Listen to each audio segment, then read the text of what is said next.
the top of the round robin and second place, Gorgon?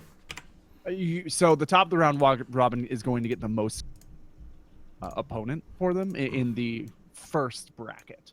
Ultimately, only one team from the region will move on. So it doesn't make that big of a difference to be top or second. But it is a pretty nice gain for either Not TD or SG Esports. Odds are good that this will also be the finals for the region. Right. So the team that comes, and these teams have never played each other on ticket. This is a first ever. Yeah. This is very exciting. Now, I believe, if memory serves me correctly, SG Esports got the invite and Not Today had to come through the open qualifiers, correct? Yeah. I'm pretty positive about that. I think that's. And now, but Not Today came through as favorites for the region, to be honest. Well, and if you look at the team right now, we're used to, a lot of us who sort of watched South American Dota about a year ago when it was doing pretty well. This is not the Not Today that we're used to seeing as Not Today. This is a very different team. Yeah, I mean, you have Kotaro Hayama on the mid, I believe. That is the young whippersnapper from Unknown that was one of the very first South American players to ever make a Dota major. Mm-hmm. But even before there was a South American qualifier, Unknown with Kotaro Hayama made it there. Absolutely. You've got Leo Style on the first position. Sometimes he takes mid. That's a player that people probably know if they follow Peruvian Dota, but you may not know him otherwise. He's played for Not Today since about the end of 2015, okay. I think. So he's been there for a while. Kinteka is another player. Mosaku is another player. Stinger is another player. All those guys are guys that have floated in and out of Not Today over the years, and they're all dudes that you would probably know either from Not Today or Legal if you follow Peruvian Dota at all. Makes sense. Now, SG Esports, not slouches. We've seen them perform very well. All of their players, as far as I know, are emerging players in the scene, probably known in South America, but not on the international stage as much. This is a big chance for them, and I think it's a good showing of what you can do with a team built from the ground up. Yeah. Right now, I mean, these are all. I don't want to interject too much. In terms of Brazilian players, these are probably the best of the best for Brazilian players. Like every single player on this team is somebody that you know if you follow South American Dota, but they're not players that you've seen at major tournaments because Brazilian Dota has not been represented at major tournaments. So King RD is a really, really respected captain in South America. Tavo is probably the most respected support in South America. And I think the key, though, is... excuse me, I said support, I meant offlane. Well, I think the key is when we talk about... We were talking about SEA a minute ago and how you've seen sort of an infusion of outside talent bolstering internal talent. Whereas it seems like South America with this Brazilian team that a lot of folks know in Brazil that's sort of showing itself on the world stage here as SG Esports and Not Today's development. South America is emerging as its own scene. And I think that that's also really cool to watch. They're a very big region that we often... because of perhaps Western prejudices inside of matchmaking, don't give as much credence to, but there are some really phenomenal homegrown players that have been developing in places like Peru and Brazil over the years, and this is our chance to really see them shine from a nationalistic level. These are guys who play together, and I don't want to say live together, but sort of have a regional communication at the same time, right? Alliance used to talk about how valuable a shared culture is for a team. Both of these teams bring that to this tournament. Yeah, one of the big problems that South America has, we were talking before this on channel about the big problem for Southeast Asia is that they do a fusion of outside talent to help bolster the scene. The big problem South America has is that they are all found, like they all find each other and get together by being pub stars. Every single professional player in South America is a South American pub star or a South American high-ranked player who finds other people by that route. So what you end up with are a lot of really, really high individual skill players that don't work as a team very well. And that's the thing that I think holds South America back. So we'll see if these teams seem to be breaking that trend. Some of the other teams are stuck in it right now during the qualifiers. I'm excited about the potential that come out of both of these games. Now, let's talk about the draft. That's something that's pretty important here going into this. We've seen a lot of interesting things come out of the qualifiers so far. One thing that I haven't seen a ton of has been Keeper of the Light. So right now we got a Sand King and a Keeper of the Light up on Not Today's side. An obvious ban on the Lone Druid, a hero who has been absolutely powerful. I'm probably a hero that's... I don't know the numbers, you do, but I'm guessing he's probably going to show up as one of the most pick-banned heroes in qualifiers, if not already at that point. Wait, which one? Lone Druid. Yeah, Lone Druid is. He's got a 70%. So, and we saw that... banned in almost all games. if you watch China last night, they didn't force the bans on Lone Druid, and every single time he was almost impossible to sort of get around. So not surprised to see Not Today take them out. Shadow Fiend Invoker banned out as well. SG Esports gets rid of the Storm Spirit, Lifestealer, and Centaur, and they got that Clockwork Venge. So right now what they have is a really cool, I like the Clockwork Venge synergy. Lots of vision, armor reduction, ability for initiation, but also the ability to sort of get the Clockwork out of there or add somebody to the cog. So really a lot of control coming out from SG, whereas Not Today, they're keeping it underground. You don't really know what they're building yet, but they have a ton of control and a lot of wave clear. Yeah, so Keeper of the Light has been actually increasingly popular. He's super, super popular in the open qualifiers, one of the most picked heroes. In terms of the overall qualifiers, all regions, he's in the top 20 heroes. He's probably the 5th or 6th most highly valued support. So it's certainly not a hero that you see every single game, but overall you see him a lot. He wins more than he loses, provides a lot of control, and he provides a lot of potential damage. The gains that you can get from Spirit Form Recall by itself almost makes him worth the pick if you can utilize him well in the laning. Absolutely. Interesting. It's showing me your cursor on screen. I didn't know that it did that. Is that new? My cursor? Yeah. Hi. Yeah, no, it's showing me. Okay. That's new and interesting. So I actually got this exact same bug. I was getting the cursor from one of the Russian casters. Oh, God, that'd be terrible. Yeah. So I had to exit the game and come back in, and it fixed it for me. I think it's a 7.00 problem. So gotcha.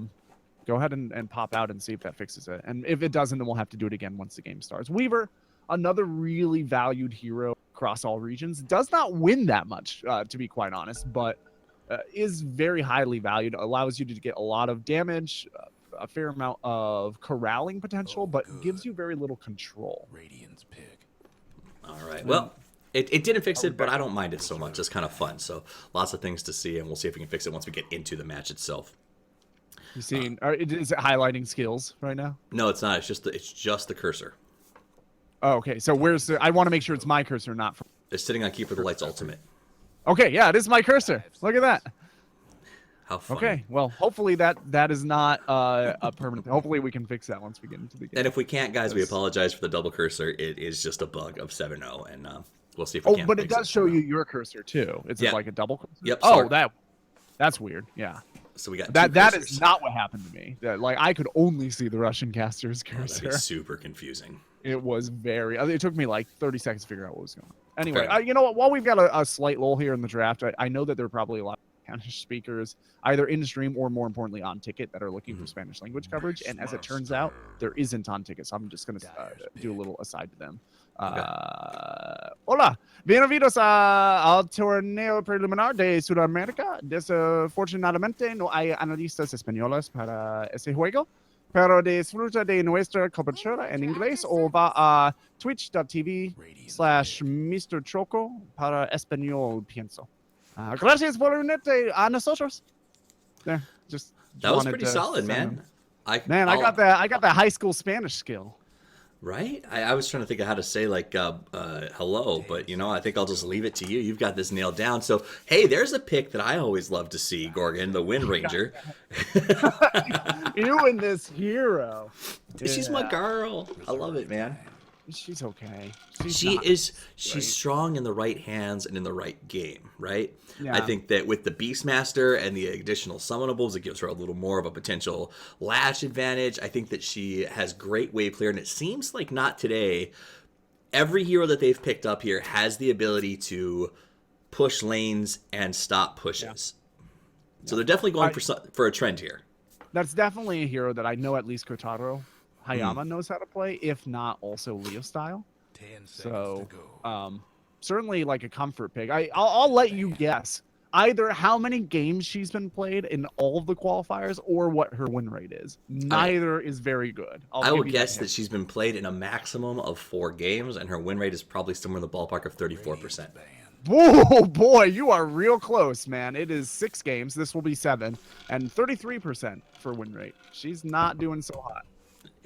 She's not a hero. She's a situational hero, and she's a hero that you only pick if you're building a draft that's designed around her. So Not Today isn't counterpicking. Not Today is coming in clearly with a game plan to deal with SG, which is not surprising, right, Gorgon? Both of these teams, I believe it's their first match of the day. It is the first match of the day.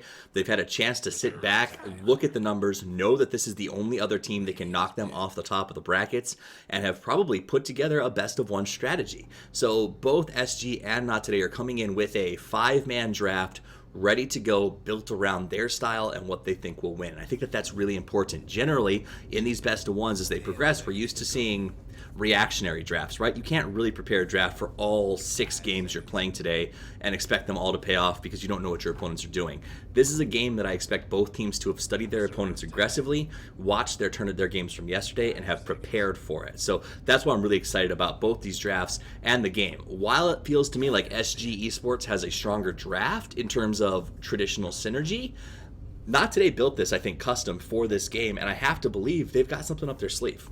Now, I do want to throw just a slight correction in there. Both these teams have played games already today, but Okay. we this is our first game, so it feels like it's first game. I think both these teams played one game. Or Gotcha. But yeah, I mean, they're coming in pretty fresh for the day, absolutely, and they're coming in with a pretty good win rate too. Neither team having been defeated. Absolutely, and no matter what, they definitely would have known ahead of time that this other game, that this was going to be the big game for the day. Yeah, absolutely. So they need to sort of lock this up. It's nice they both had warm up games to get themselves ready, and I really want to see where they go now. Not today. Go. Oh God, you are. I know that you like wind range apologist, so to speak, but I hear you say often like, Alchemist is okay. I really don't love this Not Today draft. I'm not gonna lie. Well, okay, so let's talk about it from I guess a basic perspective. I'll put on the change the overlay before I forget. The lineup surrounding Alchemist is really strong in the sense of this is a lineup that will keep lanes pushed back, will not allow you to lose lane or tower control early on, and will buy a lot of time for Alchemist to farm himself into a good position. Also a team that will benefit from the Ag Scepters that Alchemist can distribute if he gets farther ahead. The problem I have is you're looking for Alchemist to get free farm. None of these heroes have incredibly fast reaction times in terms of rescue, right? So that means that if the Clockwork and the Ember Spirit can find a way to hunt that Alchemist down during his farm phase, I think that Not Today could be in a lot of trouble, and you are absolutely correct. However, if they utilize that lane pressure that they sort of have inherent in their draft and buy the time, oh man, I think you're camera control. Okay, well this is going to be a rough game then. I do not have my camera control settings up. Go ahead and disconnect real quick just to see if that's the case. But if I'm camera control, I'm sorry, guys. I'm gonna turn Dota off and then reconnect to it. Yeah, all right. So I'll restart Dota. On Ticket, I'll go ahead and continue to talk about it. So while Toffees is reconnecting, I want to follow up on his thoughts about the Alchemist by pointing out Alchemist does not do particularly well into burst damage. He ever since a couple of years ago when they changed his ultimate to be regen based instead of raw HP based, burst damage has really been a weakness of his. And Ember Spirit, the way that he's built now, is all burst damage. It's very, very difficult for an Alchemist to handle after the Ember Spirit hits level 10, unless he gets off to an extremely good start. Right, nice counter ward. I am back and I am in control. Thank God. See, that's the mistake. That's the error that I was having the other day. Thank goodness. Okay. So let's we'll do introductions after we see this initial fight. Not today. Moving in aggressively, wants to mess with SG. I like this early aggression coming out of their lineup, and it's a very aggressive style of lineup for Not Today. So they come forward. Hunter takes some damage. Nice work back around. Kingard, there's the stun. This could be some trouble for the Wind Ranger. She does have to sprint up. She's gonna take off though. King not gonna have. I thought he might be in trouble, but he popped a nice little cog on the high ground. So both teams back away, taking a lot of damage, but that's about all that she wrote there. Let's do some quick introductions for these two teams now that we finally have a lull. I'll open up with the Radiant side. SG will have HFN playing mid Juggernaut. That's always fun to see. We're gonna have Tavo on the Beastmaster headed up towards the top lane. For DR is gonna be Ember Spirit on the bottom. We're gonna have, let's see, C4T, is that how you say it? Going to be playing the Vengeful Spirit. And last but not least, King RD comes in to help out HFN, who's looking like he might get ganked. But no, they catch SQM inside of the cogs and get a kill. Early first blood on the Alchemist. Nice rotation by King RD. They will lose the Juggernaut, but well worth it for the first blood and the Alchemist slowdown. Yeah. So sometimes it's a little difficult for me to tell with Not Today because they don't tag up. I'm pretty sure what we're looking at here is on the Sand King. I think that's King Tekka. And then on the Keeper Light, that's Masoku. I think it's Kotaro on the Wind Ranger. And that would leave on... That would leave... Isle. And then Stinger would be... No, I screwed this all up. That's not possible. Sorry, we'll have to come back to this because maybe I'm we trying to should remember just, these guys' names off the top of my head. If they want to go by the names that are on screen, I say we respect them and say their names as they show Okay, up. well, in that case, Zone is going to the beach on the Sand King. Masoku is going to be blasting it out with the Keeper Light. Hunter is taking that Wind Ranger for a run. Nevermore is begging out on the Weaver, and SQM is on the Alchemist. I'm pretty sure SQM is Kotaro. Yeah, I think so too. I'm pretty sure SQM is Kotaro. That makes sense. I support your opinion here. That could be Nevermore. And then, no, Nevermore to be Leo style and Zone to be Kentucky. That's right. That's what it is. Okay. Sorry, guys. Just trying to make sure we have everybody attributed correctly. But attributed. Attributed. I've been casting a lot. This is going to be rough if pronunciation is a big deal. It is going to be a long night then, because we got at least, I believe, 5 games for you guys as we move forward into this stage of the SA qualifiers. It's already been underway for a couple hours, and there is more to come. These teams, if we're tired, Gorgon, just imagine how tired these teams are. Tavo gets picked off on the top lane by Zone with a really nice play. He got 2 points in that caustic finale. I think people underestimate just how much damage that can do at this stage of the game. It's really easy to underestimate. King RD looks like he wants to take Hunter down. Body block from the Alchemist, but he misses the body block to the high ground.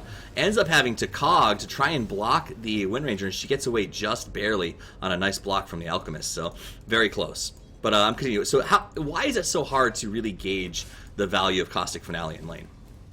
Well, I think it's just a little unexpected, the amount of damage that it does. It's because it comes out over time and it recharges every time you get tapped, right? If you get low, the other thing is that you'll get hit with it before it does damage, like significantly before it does damage. So if you're judging how much caustic finale you can take based on how much health you have now, you'll end up dying to it. You have to judge how many of those hits you can take well before you're at the point where you're in the danger zone. Okay, and that's difficult with the Burrow Strike as well. Let's talk about this mid lane for a second. We've got King and HFN have both been camped out here, as have SQM and the Wind Rangers. So both teams had committed 2 heroes for a very long time. Matsuoka gets picked off on the bottom lane. So a lot of fights here. Nevermore going head to head with S4T, but it'll be okay. He'll back away. Meanwhile, again, HFN here taking a lot of damage. Is it hurting the Alchemist a lot to have this Wind Ranger having to hang out here to help him with these last hits, or is he going to be okay with that? No, I think he'll be okay with it. What's hurting the Alchemist a lot is that he's getting outlaned, right? Like the Juggernaut sitting at 22, the Alchemist sitting at 15. The Wind Ranger's only taking 5. Even if the Wind Ranger gives all those to the Alchemist, he's still being outfarmed substantially by his laning opponent. And that's really what's hurting. I would assume that Stinger or Hunter will be going to stack camps here pretty soon to help the Alchemist catch back up. Makes sense. All right, so 40R is going to get that mana break that everybody hates. Matsuoka is going to make sure that he stays inside to get hit. Meanwhile, in the mid... Wow, how did she finish that? Oh, was it a missile? Yeah. Okay, so King RD now in some trouble as they turn back around. There's a lot of 1-for-1s going on in these lanes right now. The exchanges are real, and this middle has been every lane's been a battleground. This is not the Chinese Dota that we watched last night. This is South American Dota through and through. Yeah, I'm gonna make a correction there. I think it was the Blade Fury actually got her. Okay. But I while I'm making corrections, I think earlier I said something along the lines of, it gets refreshed, the caustic finale, which doesn't stack or refresh its duration. What I meant was once it expires once and you get hit again and you refresh it that way. It's not like consecutive refreshing. I don't know. I just feel like the pedants in Twitch chat are going to hit me for that one, so I figured I'd go and fix it. Well, we had a pause. I understand that. Like the New York Times just offering constant corrections. Yeah. Fake news, I guess. Is that what you're saying? You Fake delivered news. fake news Fake earlier? data news. 4DR is very low, by the way. In the bottom, he's having a little bit of a tough lane as Matsuoka has really been causing some trouble for him. With that mana leak, it just kind of takes away his ability to be as mobile as he wants to be. HFN threw the bottle down and like attempted. I don't. What? Why did he do that? Did you see that? I didn't see that. I was checking out the other lanes. HFN was last hitting here, and he threw a bottle down and then ran up for last hits as if to try and tempt SQM to just leave alone his last hits for a second, and then dashed back and grabbed it. So I'm not really sure if it was a misclick or if it was some sort of super sneaky next level bait move, but he might have been dropping it for one of his supports to pick it up and use it too. That's always possible. He has 2 supports floating around that area, or I guess an offlaner and a support. yeah. Very interesting the way the lines have sort of been drawn here. Matsuoka looks like he kind of wants to rotate, but feels like he has to stay here connected with Nevermore. Up on top, let's talk about Tavo and Zone. So Tavo did die that early death to Zone, and by the way, I'm pretty positive that if they hadn't banned Lone Druid, we'd be seeing a Lone Druid up here instead of a Beastmaster. So a very nice ban for Not Today to make sure that that was not available. Let's go to the bottom. 4DR trying to force back Nevermore. Nevermore going to juke around, goes Saguchi, and again, 4DR just stuck in place. He can't move with that mana leak. Yeah. He's going after Coddle, though. He finishes him off, and now he wants Weaver. Weaver has to back away off that Saguchi. You really have to respect the power. If you're a squishy support like a Keeper of the Light, you absolutely have to respect the power of the Ember 6. Ember really doesn't hit his stride until he gets that level 10 talent, and also he gets up the Magic Amp. But meanwhile, up on top, Zone. Yeah. Ooh, nice play, Zone. Zone with the escape on the gank did a good job of baiting him into line and then using Burrow Strike back through the double to get himself to safety and put out some damage on King RD and C4T. So Tavo and the gang will back away as rotations come in. Meanwhile, on the bottom, they're fighting again. Dia going back and forth with Sagut with Weaver non-stop. Never4 and 4DR having a punch fest between the two of them. Yeah, and 4DR gets his root. A lot of damage. I'm not even sure who. Like, I think both of them are also going through the same struggle we are with, like, all right, how far can I push this right now? Yeah. And what's really scary about that is either player is in a position where it'd be really easy to make an overstep because both of them have magic wands and also the Ember Spirit has a fairy fire, right? What looks like we're going to have an engagement potentially up here around wow, look at the stack being Yeah, sold. so SG came in because the stacks in here have been absolutely insane. So they're not even looking for an engagement so much as a steal, which they get. At C4T has to back out with King RD. They know that the rotations are coming in. They've got to be careful here. Lots of TPs coming. C4T tries to get away. No stun available, but he still goes down with the right click from SQM. So they lost the farm on this massive stack, but were able to at least get the kill. On top of that, this Ancient stack is absolutely insane. So I will say this, SG has seen it now, which means that they will be trying to figure out how to contest it going forward. Yeah, the problem with that is the stack was worth much more than that kill was, both in terms of experience, but also in terms of gold. For an Alchemist, for the Greeble Screed, like that's still a trade that SG are pretty happy to take. Zone's got a Blink Dagger, by the way, and he's moving after Tavo. Tavo will go down. King RD TP's in, but doesn't arrive in time to actually get the save. A nice Blink reveal by Zone, who has the Haste Rune and utilized it with the ultimate. He said, I got an ulti and a Haste Rune. I know for a fact I can get this kill, and does so. Stranger in there for the backup. Not even needed, really. C4T, HFN, looks like they're going to head down towards the bottom lane, is 4DR. So many numbers. Starts the push here, wants to take out the tower, and start to reduce the potential farm control that Alchemist has on this map. How important is it against an Alchemist to take these tier 1s out early? You know, the most important thing is to kill him. Right. That's the best way to stunt an Alchemist, which is not always the case. Like, that sounds really obvious, but it's more important to kill him than it is to take away his map control, in my opinion. Maybe come back to this as the Weaver's being forced back. Yeah, he used his time lapse to get himself out of trouble, so there wasn't much they could do without backup coming in. Now, they do have the rotation from Masoku to slow things down. The stun is up. They really want to finish this, and it looks like 4 may stay. Venge may sacrifice himself to make sure the tower goes down, but the deny is there, so he stays and sacrifices his life, ends up giving it, and does not get the tower right-click out of that trouble. Meanwhile, in the mid-position, King RD's got Alchemist stuck inside of some cogs. Here comes the Ember, and like you said, towers are nice, but deaths are better, and that is what SG delivers. In exchange for a support, they TP and get a really good Alchemist kill. Okay, so that Alchemist kill does not hurt nearly as much as it should have because he bought out right before he... So he had no unreliable gold when he... And that's the number one alchemist killer, is the loss of unreliable gold. Everything you get from Greevil's Green. So let me ask you a serious question. Do you hate clearing these new ancients as much as I do? I've got no problem. I think they're pretty cool. Dude, the stun is so long. 2-second petrify is insane.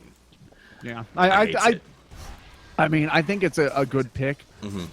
Or I think it's a good add in that it slows down how early teams can ancient and how many stacks they can clear at one time. Right. What really annoys me is how I'm running by one of those little dudes, and then you get rooted and you die to opponents because you're running away from them, and like your carry happens to be farming them, and then your carry starts running away while you're running away, and they chase after him, but then root you and you die. Right. That's the number one most annoying thing about those ancients. But I think you hit on something that they definitely make stack clearing a lot harder on the ancients. Meanwhile, actually, let's go up to top where they got a move on the Sand King. He tries to go underground, but the auras are there. Zone's going to run for the trees. Tavo on the chase. Remnant damage, and the Ember Shield is just too strong. They got a nice kill to make it 6 for 6. This game pretty even. Gold lead is 750 for SG, but that's nothing at this stage of the game. 1,000 XP as well on their side. But like I said, at 11 minutes, both of those numbers are marginal at best. SG going to lean into this tier 1, try to take it out. Weaver looking around. They do dodge Masoku's light. Comes forward, gets a good stun on Venge. Venge will very likely go down here. They don't have an extra stun, do they? So he does get away. Nicely done. Smart stun counting by Venge. 750 normally wouldn't be a lot, but it's a lot if the team that's behind has an alchemist. That's a good point. And also it's a lot if... one gold is a lot if that's the one gold that brings you up to the next item, right? That's the big thing. And in terms of items, Ember Spirit just finished Veil of Discord. There's nothing on Wind Ranger. There's an armlet on the Alchemist, but Veil of Discord out of all those items is the most impactful by far. He's going to be able to completely blow up 2 or 3 of the heroes on Not Today now. So that is... trying to rotate in and force fights. Yeah, right now he's in a dominating position. I mean, we saw him with that rotation to the mid, pick off the Alchemist, being very aggressive with the Sand King up top. He feels like he can escape anything and is really at his optimal pace at 12 minutes into this match.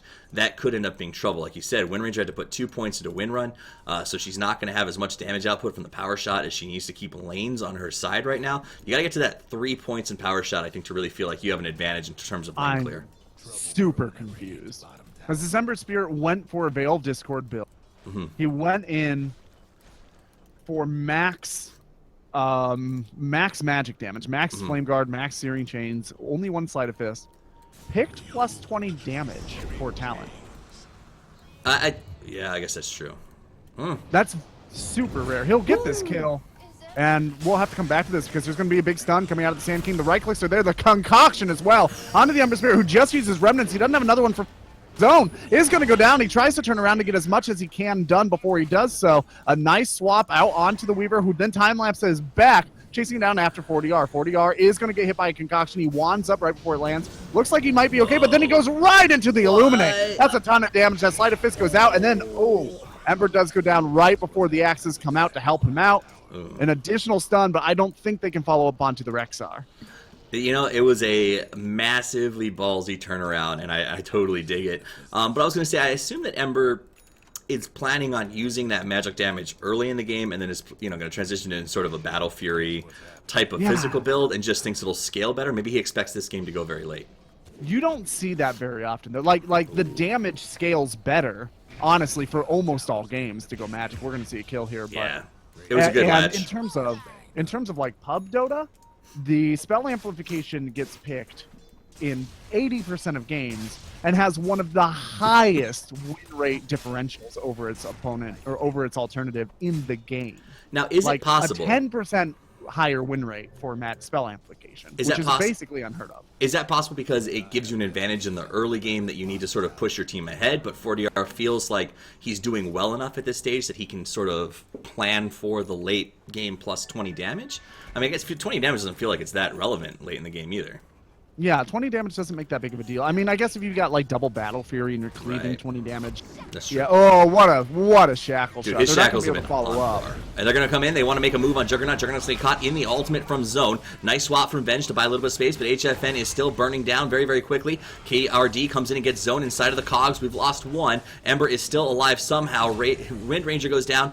Weaver goes down. Sand Kings go down. Masoku's going to get caught out as well. SG executing absolutely phenomenally, and now they're closing. They want to get themselves that Alchemist. Alchemist is on the run, but his ultimate is about halfway done. He's looking for the high ground. Can they stop him? King RD? No, he has cogs, but he has no hook, so they need to get the lockup. Here he is. He's going to get the cogs off, too. That'll be the end. It's a five-man wipe, baby, as the guys from SG... I thought they might lose the Juggernaut, but instead, on the back of a hell of a play by C4T, keep him alive and make magic happen. Okay, so That to was give you an sexy. idea, just to give you an idea, I've got the combat log up. Mm-hmm. Ember Spirit 1, 2, 3, 4, 5, 6, 6 attacks in total that entire fight. For the last 90 seconds, he's made 6 hero attacks. So that plus 20 damage talent gave him 120 damage in total. Reduced by armor. Whereas almost all of his damage was magical. He would have amplified basically his entire damage output by 12.5%, which would But be then, several doesn't that hundred. support his argument, which is, I just didn't need that magic damage early game? I mean, he Yeah. he didn't need it. He melted all 5 of them. It was just a great play on their side. We'll see how it scales out. Hunter here looking around. He's got that Invis rune and doing a bit of scouting. So far, this game is really sitting pretty for SG. They're up by 4,000 gold, and XP of almost 7,500, and there's an Alchemist on the other team. Alchemist has finished his bracers. He's close to a Sacred Relic, but the fact that he just went down and has been getting picked off is crushing his dreams. Yeah, it's really bad. And this is how you shut down an Alchemist, right? You asked me how important is it. Knocking down the tier 1s has definitely given more access to the opponent's jungle for SG, but honestly, a lot of these deaths would be very achievable with smoke rotations anyway. True. This Alchemist is having a tremendous amount of difficulty getting up his farm, and also a tremendous amount of difficulty securing farm in his own jungle. Yeah, Which you can see right now as King RD comes up, sees him farming, and shows him, hey, we're watching and we're keeping an eye on you, which means SQM's got to have friends always nearby. So, yes, now they're getting Alchemist able to farm, but it's costing them potential help on Matsoku and Strangers. They have to stay somewhere close by to help out with these pickoffs that have been working so well. HFN farming very aggressively. He's got that Dominator and the Yasha up already. Looks like we might see a smoke, or is it just pure defend SQM? and I think we're going to see a smoke. It's not a lot of reason to group up like this otherwise. Oh, looks like they might be. Yeah. Go to the high ground, I guess, check for a ward, and then smoke. Otherwise, you got to question Not Today's decision. Not Today could also just be caught off They're going to guard. group farm this. There we go. That makes sense too. That makes sense, I yeah. don't think the Alchemist can do it without the bugs. But And the bugs not only stop the Ancients from attacking him, but they also reduce the... Yeah, reduce it, and everybody could use a little bit of an XPM boost, let's be honest. So, bottom tower now under attack. HFN says, well, if you're going to go ahead and get that creep wave, which we know you had to work on at some point, we'll take a tier 2 out of the deal, and then rotate around, make sure that your jungle is empty, and, I don't know, I mean, you know the potential for an Alchemist to come back, but do you... They hit him with the bomb just for good measure. God, he can't get We a know break. where you are. We know where you are. We know what you're doing. We're watching you. The NSA over here in the form of SG. That bomb Gaming. was really great, though, Yeah. because they dropped a sentry thinking that there was an... The game sense told SG where they were, but it made Not Today think that there was an observer, and that's a free 100 gold, right? It is. Now SG goes into the Roche pit. They'll get it uncontested. They throw down their own sentry ward because they want to make sure nobody's rotating on them. So the guys from Not Today know that Roche is going on, but just don't have an option in terms of rotating in to stop them. So SG will be able to do this without any issues whatsoever. Get the Aegis, pop it up on HFN, who is farming aggressively. Should have the Manta style done here in a few seconds. SQM puts up the stun, gets knocked backwards. He's going to throw it out there, but dodged with the ultimate from the Juggernaut. That's a dead Alchemist. That's going to be a dead zone as he chases him down here. I don't know, Gorgon. This is rapidly becoming a very difficult comeback for the guys from Not Today. I mean, they're down by 6,000 gold with an Alchemist on their team.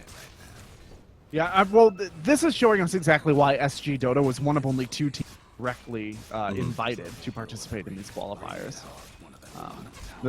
Basically, the whole region had to go through open qualifiers because of regional instability or lack of experience. Right. And SG are not one of those teams. They're a powerhouse of this region. And seem to be carrying the banner for Brazil all the way. And I'll tell you what, whoever Valve has watching the SA teams to determine those invites really knows their stuff, or spotted a team out that a lot of us I don't think knew about or gave enough credit to going into these qualifiers. So these guys are playing very, very well. Not today. Feels like they're up against a wall. They drafted a very special plan to try and get through this, and it's just not working.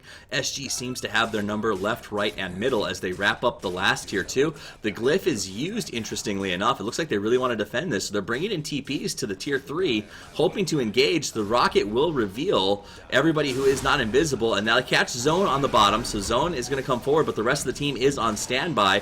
Juggernaut is just melting the Alchemist, and that's going to be a very important kill, so we'll stay with them as they fight it out, but people are starting to get in trouble all over the map. SQM on the run with his ultimate, swaps backwards. SQM's got nowhere to go. Zone pops his ulti, but gets nobody inside of it as they all are able to pace outside.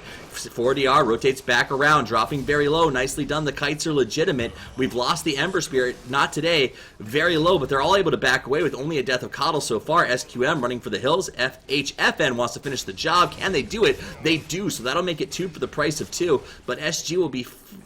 Are they happy with that? They got the Alchemist, right? So that's all that they were looking for. Power too, or force a buyback, one of the two. So they do TP the Juggernaut down to bottom because he doesn't want to let go of any of that farm. They catch Beastmaster out, but C4T is here to help out, puts up the armor reduction. Beastmaster backs away. Nevermore is here. Nice stun under the high ground, and Tavo will very likely go down. Yep, he will, and Venge just slips out the back door. Yeah, that was a really nice turn by Not Today. Well, it was the HFN TP. I don't know if his team expected him to just up and leave like that. Yeah, I agree. That it was... I mean, he's got the Aegis. He's relative. They had a small army of summonables hanging out right here. It seems like they could have cut those creeps. They decided not to, and definitely seemed like a miscommunication for the team formerly known as Pain Gaming. HFN has that what's that? The farm desire, right? The need to always pick it off. Yeah, so they got to pick off on bottom. SQM now finds himself some Ember Spirit. Ember doesn't have Escape Remnant, so he will probably go down here. If they can track him, they do. Easy grab by Hunter, who was just waiting in the wings, gets the short latch, but that's all they need. That's a pick on an Ember, as he thought he could, I'll come in and get the Coddle, and it just wasn't possible because everybody else was waiting in the wings to initiate on him. So a good pick off. I really like what this Alchemist has done. Instead of getting his level 10 talent, which would have been plus 20 damage for plus 4 armor, plus 20 damage for him, pretty good. Plus 4 armor, okay. But instead of getting one of those, which really wouldn't make that huge of a difference at this stage in the game, he's opted to just max out Unstable Concoction 1 level earlier. And that extra little bit of stun has consistently been enough in order to bring this Ember Spirit down, who's otherwise very, very difficult to land onto. They've gotten 3 kills on him now. Probably gotten about 1,500 gold out of the Ember Spirit. And a good portion of that, at least 1 or 2 of those kills, came from just narrow margins on the Unstable Concoction. Absolutely, and as we pull it up, you can see that SG has lost about 2,500 in terms of their net worth, as well as their experience advantage. Not Today has pulled both back towards themselves. That said, HFN continues to get bigger and bigger. He has the Manta style finished up, and a new item on the courier right now is going to be...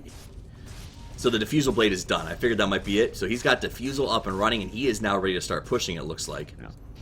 Yeah, that Diffusal Blade is really full in that you can purge off potentially a mana leak or something like that. Wow. In addition, it helps him catch up. This is bold. All right, so he's got the rest of his team has finally shown up. Tavo TP's up to help out, and it looks like they might go through. The problem they have right now is the Coddle clear plus the power shot means keeping creeps up for pushes is a very difficult proposition, which is why HFN was willing to go in there and take that damage to get quarter of the tower, because when the creeps are up there, you have to get some damage output before they disappear. You know what?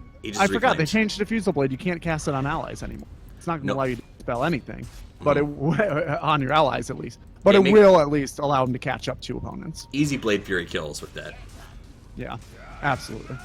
So, speaking of easy Blade Fury kills, he's going to make sure he farms up his opponent's jungle on the way back to his side. HFN, a relative magnet for gold. Whoa, a magnet for gold. I don't know if you could hear that thump upstairs. Oh, I could hear it. You sound like you're getting yourself a colonoscopy with your mic. I apologize. I have a 2-year-old, and sometimes he gets a little bit rowdy. It's okay, because he's a real cutie. He is a real cutie. You guys can see him if you want by going to Twitter. He's the best. All right, Gold Lead 5,000. He is, man. XP 5,000 as well, and he's got a brother on the way, which means I am halfway to having my own pro team. Yeah. Get carried by your kids, Toffees. Get carried by your kids. Dude, I'll play 5 support. They can be my carries. I'm down with that. A good dad supports. I want a shirt that says a good dad support. I really want, or I really like what this Alchemist has done as well. You may have noticed that before he had queued up for the Radiance. He died a couple times. Yeah. He was very far behind in net worth where he should be. And he changed his mind. He's decided to go into Sanj and Yasha. It's even at the professional level, you often see alchemists stubbornly continue to go for a very expensive item and lose so much unreliable gold. I say it over and over again, but the change at 7.00 to make unreliable gold factor in your net worth value instead of your level value has decimated alchemists. And this decision to get rid of unreliable gold at a faster clip, even though it gives you what is effectively a less useful item, is absolutely keeping not today in this game. Ember Spirit's quick buy slots crack me up. He's got literally everything in there. Yeah, I want some of this, I want some of that. It's like a sampler platter. All right, let's go look at this fight that's breaking out right now. They want SQM. SQM trying to run for the high ground, going to get caught up against the wall. Not much he can do, and he is melted down. Zone uses his ultimate, but he's outside of damage range, just using it to get himself out. He thought maybe I can help the Alchemist. By the time he was ready, Alchemist was down. So SG with another good pick on Alchemist, who cannot seem to get a break in this game. This is what we've seen continuously. Gorgon, I have seen a lot of Alchemists pick in this tournament so far, and every single time, with the exception of maybe once or twice, it's like the other team just shuts them down. And when Alchemist is down, what can you do? I mean, you build your whole identity around this hero. Yeah, and he takes so much of the resources. I know that you. On it. I know. Oh boy. Oh yeah, I'm gonna interrupt you real quick because we're going to the high ground. HFN is gonna go for the spin, and they refuse to back off. They know that they've got the creeps, and now's the time to go to the high ground. T-Zone and everybody else goes ahead and clears it away. Creeps are coming back in, but King RD drops the cogs, and they will back off. Or will they? His Zone gets a nice max range burrow strike, but both Wind Ranger and Nevermore take damage from the cogs. The chase is on. Nevermore with the Saguchi, followed by the Worms. Hookshot cannot connect, so this will likely be the end of King RD. The rest of his team sacrifices him to the gods of Dota. Now, I know that you really like the Wind Ranger. I've not been feeling a lot of impact outside of a handful of fights, but once his Alchemist gets back up, you're right, the whole team is very reliant on the Alchemist for their identity, and this should help them catch up a bit, this little push. So the only impact that I think the Wind Ranger's had, she's had a couple of good latches, but this is what I contend in terms of how they drafted around the Alchemist, is you'll notice all 3 of the tier 3s are up. They were able to slow down the tier 2 pushes a lot, and that came on the back of anytime that they try to split, Hunter can go to one lane, Coddle can go to the other, and they can make sure that you only have about 6 seconds per creep wave to actually try to push the tower. Yeah, and of course, high ground spam is always nice. I just don't necessarily know. If you have an Alchemist, I don't think that's part of it. I don't think the plan entails like, well, we'll fall behind with our Alchemist, and then we'll high ground spam from 12 to 28 minutes. I think that that's ideal. I think that their plan was to hold the tier 2s with the high ground spam. And make Alchemist able to farm, but that did not work. SG, it was really Johnny on the spot with the rotations. And you noticed SG only took towers after killing Alchemist. So they made sure that they were going for these picks, these smoke rotations, and then once Alchemist was dead, they would just sort of roll back over and take a tower while the rest of the team had to lick their wounds from trying to save the Alchemist's life. And I think that was a really effective system for SG. Something we saw, I think it was at 6.8 when it was very, like, you didn't take towers until you had first gotten a kill. SG's playing very much like that. Yeah, I just, the vision advantage that the Radiant side have. Oh no. I'm going to have to come back to this. Just instant death. You know, the problem is these guys. These are the MVPs right here. These Hawks have made life absolutely miserable. A lot of times you'll see a Ricky picked to counter the Alchemist, right? Because he just sits there, soaks XP, tells you where to gank. But something we haven't talked about in this game so far is they didn't go for the Ricky. They didn't have to because they've got invisible Hawks, and they've got him spread out across the map. So they know every time Alchemist tries to farm, he gets picked off. Yeah, I was just trying to get to the vision advantage to the Hawks. So they've got much superior warding, partially because Beastmaster did also pick up a pretty early gem and is now also sitting on the Necronomicon, right? So like he is a dewarding machine, It's very difficult for the Radiant to maintain any sort of vision on this map, and if they don't have vision, they don't have control because they have no outer tier towers remaining. Right. So, Hunter trying to get a little bit of farm for himself in a risky position. 2,500 gold lead only for SG, 5,000 XP. So SG, not today, has been able to pull back the farm as Alchemist tries to find something for himself. But SG is being very aggressive, pushing forward anytime they can. And I would not be surprised. Their rotations start to sort of mirror the spawn timers on the jungle, right? If you're going to go ahead and make your pushes, you want to do it at 31 and 33 to make sure that you can clear out the camps as they spawn and prevent Alchemists from getting out and picking up any farm whatsoever. Well, even better than that, rotating at 31 right. catch you an Alchemist. So a smoke rotation in the next 30 or 40 seconds is very, very in the cards. So Not Today probably feels that out, says let's rotate before they're going to do their 31-second smoke. Let's go look for a little something. In fact, they decided to try and sneak a peek at the Roche, but they are going to find the boars inside, unfortunately. And SQM punches Roche and then runs away.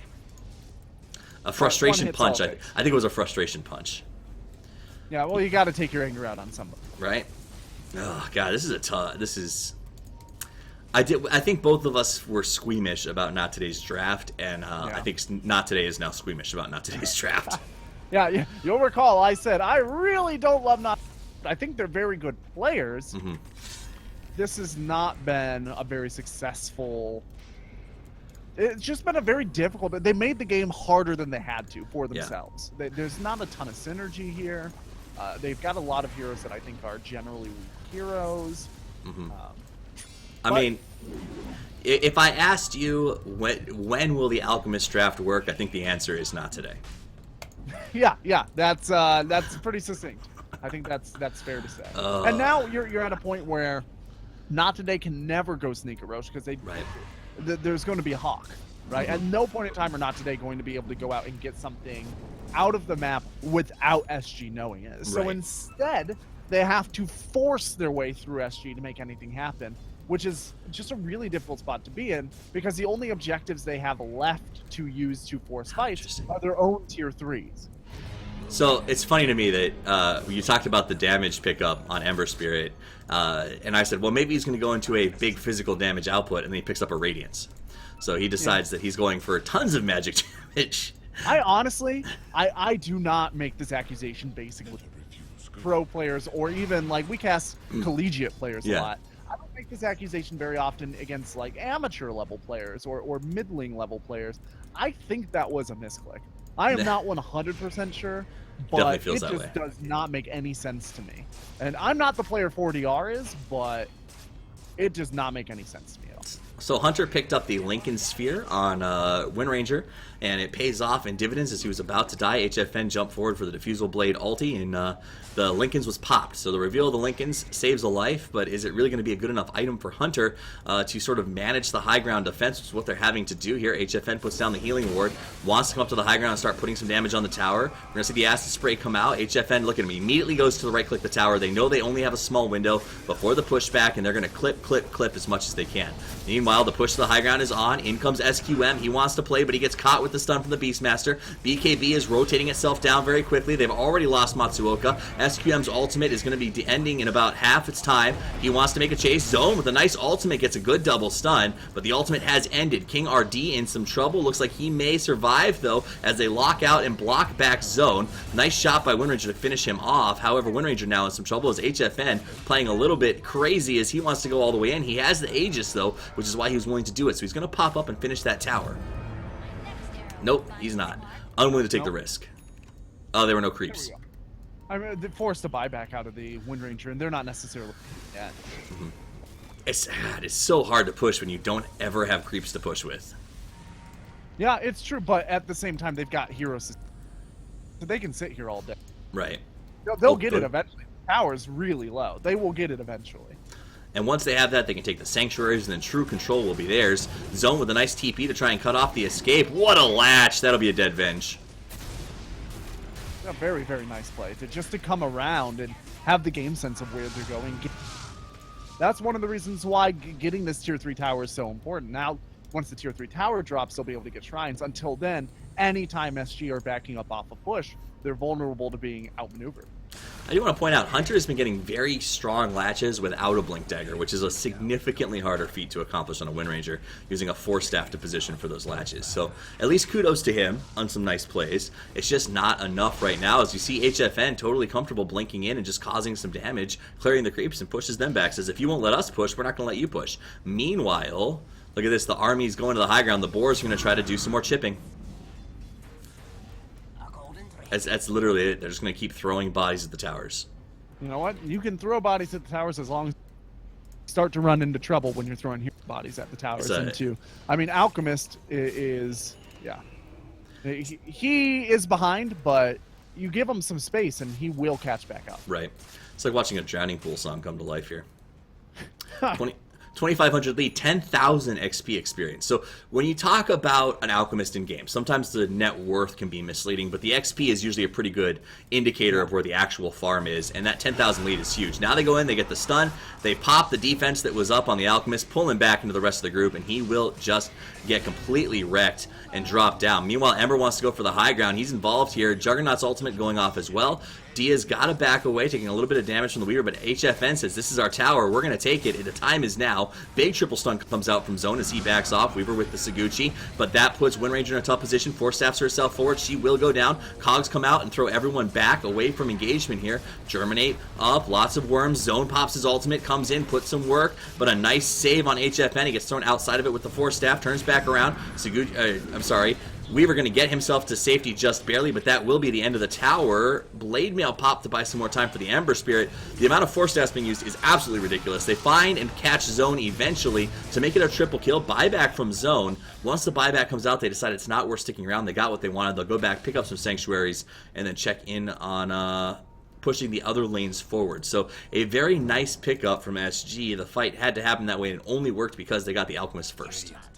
Yeah. So while that fight was going on, I did a little detective work. I am now willing to say with absolute certainty that this was a misclick for 40R. I went through his pub profile. Mm-hmm. I went through his past play history. He has never scaled the damage before. He's always scaled magic amplification. If this was not a misclick, I would be absolutely stunned. I mean, look, he's got a Maelstrom now. He's got a Radiance. His damage output would basically be increased by 12% if he had that. There are a couple fights that would probably have gone their way. You've got to wonder how frustrated he is potentially for that to be the case. I'm surprised he didn't pause the game and say remake lobby misclick. Nice hook shot from King RD. He goes in and puts in some serious work, melts Matsuoka. Here comes SQM though. He's actually going to get a nice pick off here on Ember, who thought he was invincible. HFN on the run, runs into body blocks from his own team as they come forward to stop SQM on the chase. Push everyone backwards a little bit. Hunter wants to come forward, gets caught by HFN though on the backside, pops evasion, and takes off running. The stun will come out, but it only hits HFN, allowing them to continue moving forward pretty aggressively. They lost the Ember, but that's not the big Kingpin right now. The Kingpin with the Abyssal Blade is HFN. He'll go ahead and start working on that melee racks. Doesn't even care. The Cogs come out to buy a little bit of space. Decides to back off once the TP starts to run out from Hunter, who didn't have time to fully heal before he came back into this fight. Gets a latch up, but it's not latch. Gets a stun with no latch. Turns back around. Now he's going to fight with the Venge. Venge playing the bait game as she keeps them away from the rest of her team. Stun is out, though, and they're going to catch the Beastmaster. Beastmaster will go down, as will the Vengeful Spirit. It's a double kill for them off the back of the Ember pick, and a big push down the mid lane. Hunter and SQM, Speed Demons themselves, say it's time to take a tower, gosh darn it.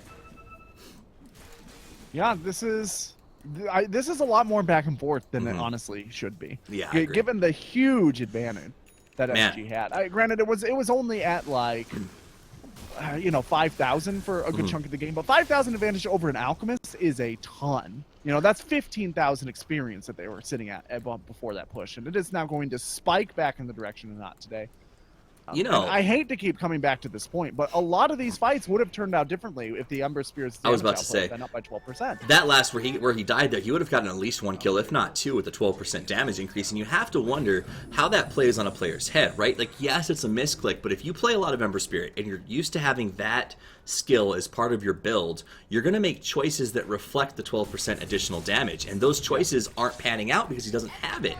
So it's an interesting situation to find yourself in as an Ember player. And I'm a little bit. It would have been pretty funny to see him pause, misclicks, misskill, restart game. What was that? That was a classic, right? Yeah. So in this particular case, I think you don't do that ever. At level 10. But Well, no, here's the like you do that in a regular Dota game, and it's like haha funny. But you do it here, and then your opponents know you misscaled your talent, which cannot be changed. You know, later on in the game, it really only impacts a miss level. Really only impacts like the next 2 minutes after that miss level for talent to eventually get the thing that you wanted. But it really affects the game because talents cannot be taken back. They cannot be changed. So if it was in fact a misclick, that is a game-long misclick. It's one of the only things you can do that cannot be recovered. As we've seen so far. So, interesting play. Ember playing very confidently. Again, we said I think he put himself in a situation that he could have won with 12% extra damage, but was unable to do so. Gold lead, by the way, is dead even. XP was pulled back significantly after that exchange to about 7,000. So, not today. Much more in this game than we thought they would be at 40 minutes.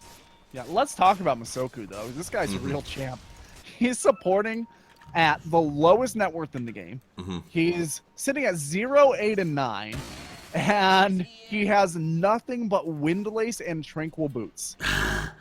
Wow. And he just keeps on trucking. It's like my worst nightmare. Yeah, this is not a fun game for Masoku, but the mischance from the Blinding Light has won his team at least one fight, if not more. The fact that the recall is there so the Alchemist can actually go out and farm if he needs to and then come back into lane. And as you mentioned, the Illuminates, which have helped keep the high ground defended. Like, Masoku has had a tangible contribution to this team, despite the fact that on paper it looks like he's done absolutely nothing but feed. Now, and keep in mind, he is doing what a lot of Coddle supports do, which is going straight for the Ag Scepter, because of how beneficial it is in this late stage of the game to have the sort of the permanent spirit form. The ability to always use Blinding Light in fights cannot be overstated. You know, it's incredibly powerful. Positive he's actually going to end up doing. I don't think he'll make it there. I think it was his initial intent. I think the Alchemist is planning on pooling him one. Good point. I don't think I think he's planning on getting a Yule Scepter of Divinity probably, but I'm not 100% sure because he hasn't queued anything up. Basically, what he's planning on is trying to say buyback and trying to keep wards up. That seems to be like that minimum is more like he's had to take out loans just to keep this much going. Yeah. So I don't know if you saw that. Not today. Smoked with the intention of looking for the Ember, but the real intention for the smoke is they smoked the Alchemist out to the Gold Rune and then smoked back to base to try and survive safely. So essentially they blew a smoke because they were so desperate to try and get Alchemist a little more farm to catch up as fast as they possibly could in this game. Meanwhile, I think they expected to find SG in their own jungle, to be quite honest. Yeah, that's true. I mean, they knew that there was somebody up here, so you watch the rotation sort of come around and try to find their way there. SG, though, not going to be in the jungle because instead they're getting themselves a nice Aegis for HFN. They're going to put the cheese on the clockwork, and that's got to be scary if you're not today. Yeah, and the vision advantage continues to be something that Not Today are fighting against. Their own jungle is constantly scouted by Hawks, as we mentioned. They don't have any vision in their own jungle, so they do have to smoke up to go see if there are people in their jungle and then get nothing for it except a bounty rune on an Alchemist. Absolutely. They do have a gem of their own now, and they have been doing on their side of the map, but it's very limited what you can do. I will also say I have not seen them scan in this game yet. That's true. I don't think I've seen it either. So something I think probably one of the most underutilized things by many Dota players.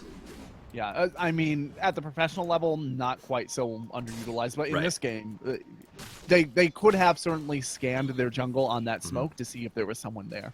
Right. You have a pretty good idea of where, like, they're going to be in this area if they're hanging out in your jungle. Or if you know that you're going to smoke, look for a gank here, then scan in this area to make sure that you're not rotating in the wrong direction. You know what I mean? Right. Yeah. Dude, I absolutely agree. So, all right, up on top, it looks like Not Today still trying to sort of get their wits about them, figure out how to get themselves back into this match. Like you said, they are doing better than we expected to. We saw them fall behind early and thought perhaps this was SG Gaming's win from about 20 minutes on. And while they're still in a comfortable position and hold all of the cards in this game, they are at a point where if Not Today can sort of put together a 5-man pick of some sort or a good smoke gank on the Juggernaut that leads into a push, they get right back into this thing. Yeah, it's going to be very tough for them to push high ground into Alchemist with AC completed, with Mjolnir completed, and a Keeper of the Light with Ags.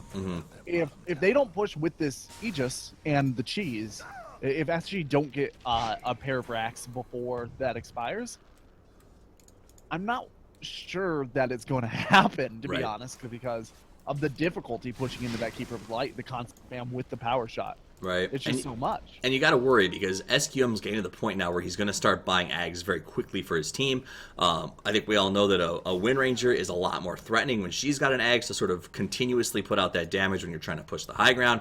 Masoku with an Ags is absolutely difficult to deal with. We do see that Sand King already has his Ags up and running, so he'll utilize that to come in here and sort of run away. He gets the Lincoln Sphere spell block put up on him so he can harass. But look at that. They're clearing waves before they even get up to the towers, and that's what they're going to continue to do.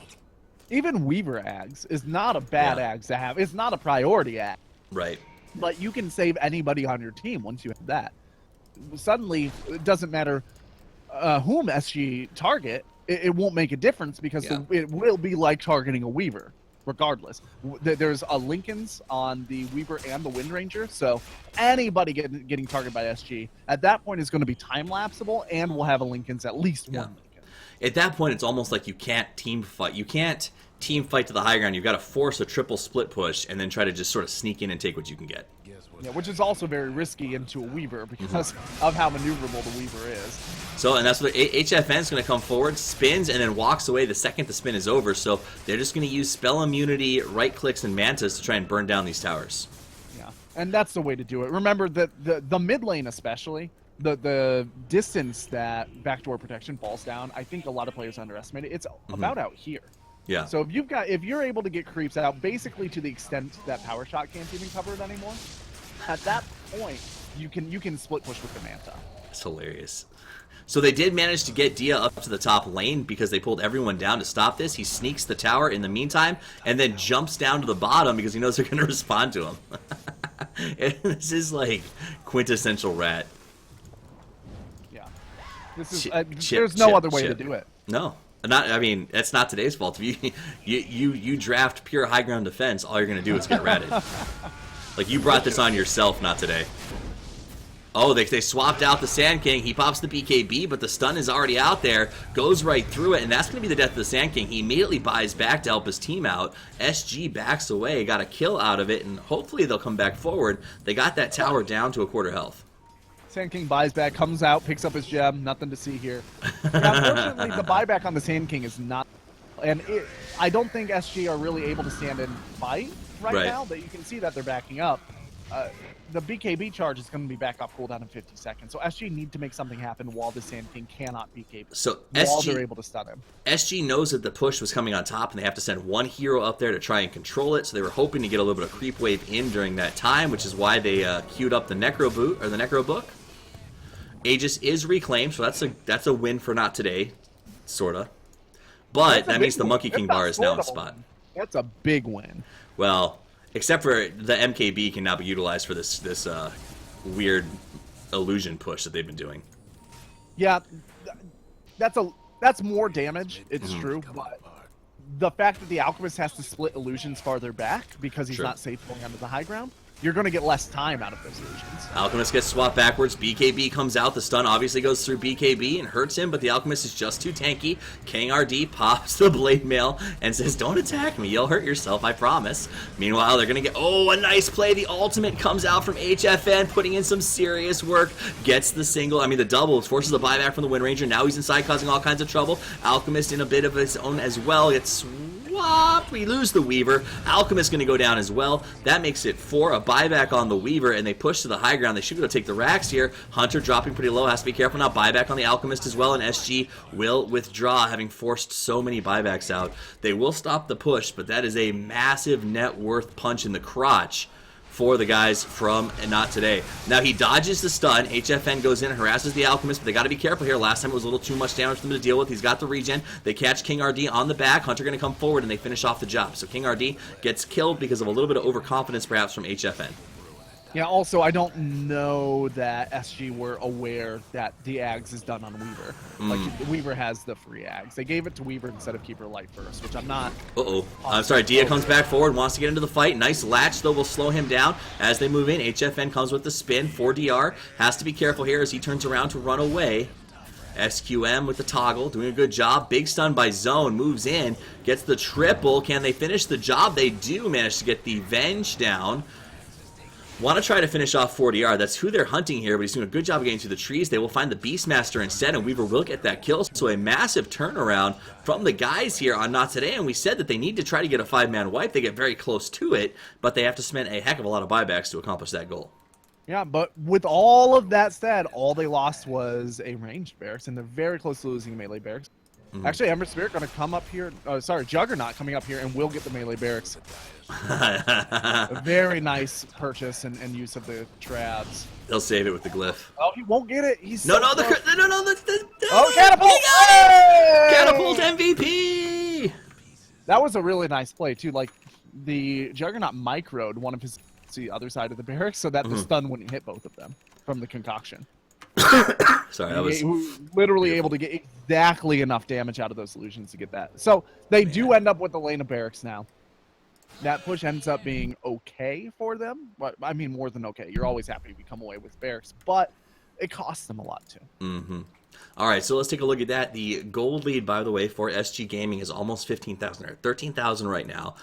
Their XP is dropping, but that's mostly because we started to hit max level on these heroes, right? Like we've got Ember and Juggernaut have both maxed out. Alchemist and Weaver caught up at 25. We're looking at 24s on the Sand King and the Beastmaster. So we're rapidly hitting the point where XP becomes irrelevant.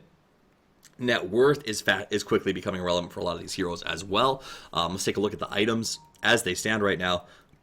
On the side of Not Today, Sand King has his Ags, as well as the BKB we saw used. I think he's got a 10-second, or not used yet, he's got a 10-second duration on that. Blink Dagger, Force Staff.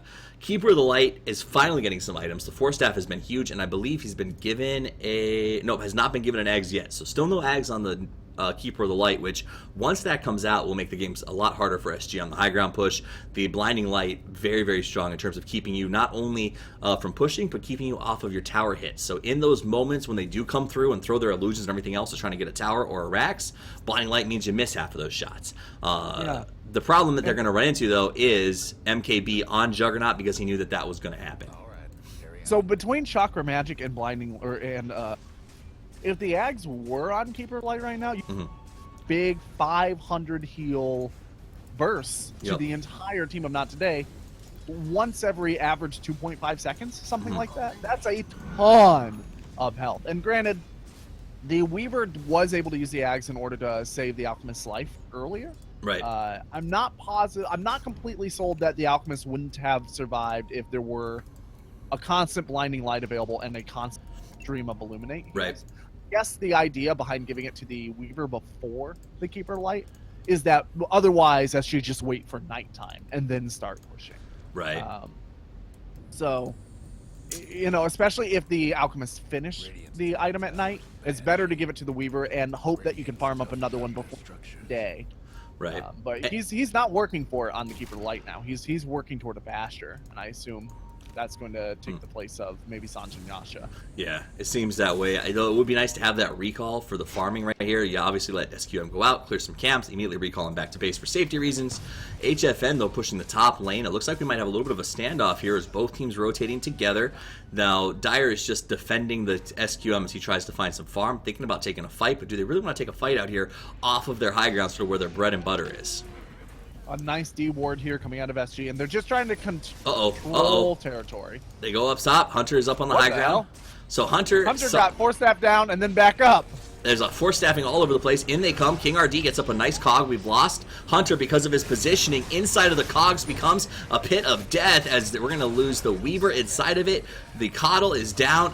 That's a stun on SQM, and he is going to die as well. That should be the game immediately. Not today's GG's out of this one. That was a really entertaining game, though. It came to standstill. It really shouldn't have. SG had a big lead in this game, and Not Today showing that they mean business in this tournament. Yeah, that was some pinball Dota. There was nothing I loved more than seeing like 5 force staffs just bouncing people all over the place, and a lot of fun to watch. It was the big game for the day. Both teams had to represent. SG showed us why they got the direct invite. Not Today showed us that they can play with their backs against the wall. Maybe a little bit of a different draft, and I think this game could have gone very, very differently, though. Really, I think the MVP here. Did you have an MVP? Do you think somebody who really stood out in this match? I honestly, I think that everybody kind of made their role happen. It's difficult for me to pick an MVP because the Juggernaut and the Ember were obviously the main stealers, and they did that role very well. They were down towers, and they didn't get caught out like carries often do.